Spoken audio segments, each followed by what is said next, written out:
Shira. I live in western Massachusetts, so it's right on the border of Vermont and New York, and not far from New Hampshire.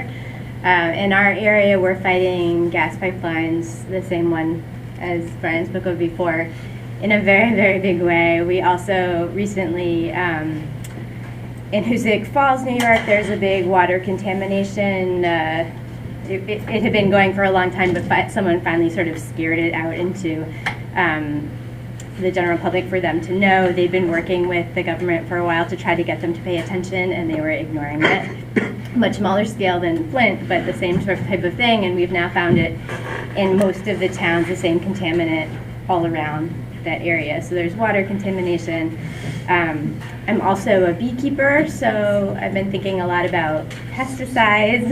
Recently, we lost one of our hives in August and one in October and 3 in January and 3 since then.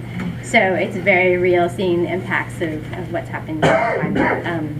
And I also marched across the country 2 years ago with the Great March for Climate Action, which was a great way to meet people and really connect people who were feeling isolated in their concern over what's going on or what's not going on.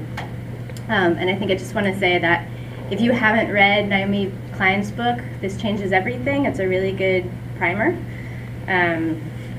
for the activism that is now starting to be more and more prevalent.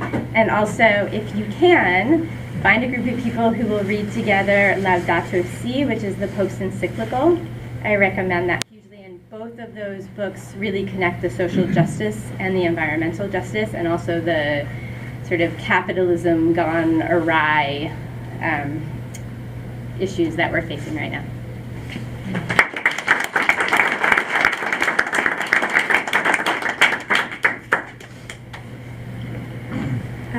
My name is Megan Gilligan. I'm from New Jersey, and my reasons vary, but can you louder?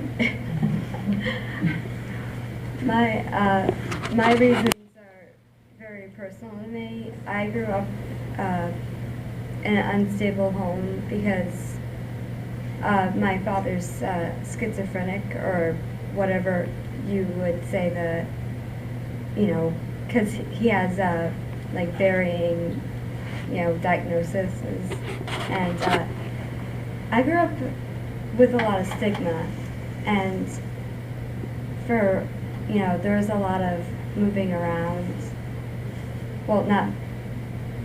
For a few years, and just seeing the way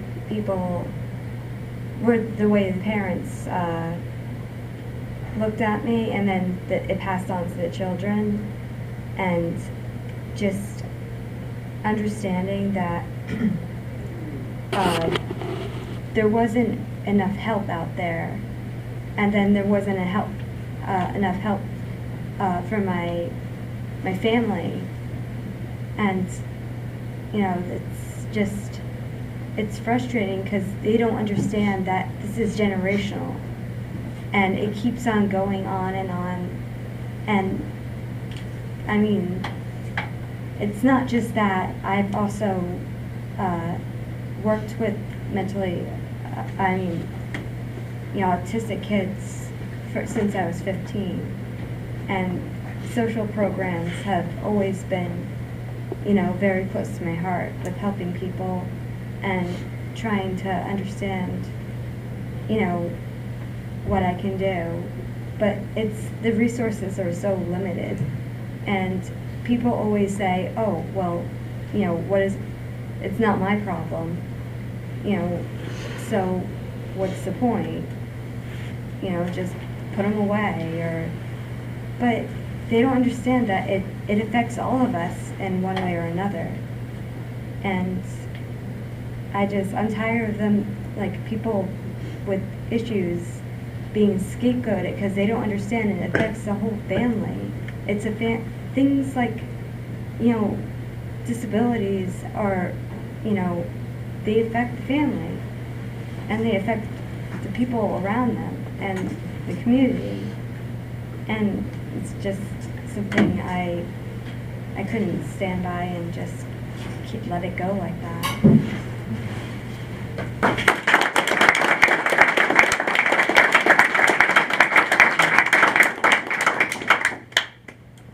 name's Alex. I'm from Northern Virginia, Fairfax. There's only one reason why I'm marching here, and that's to overturn Citizens United.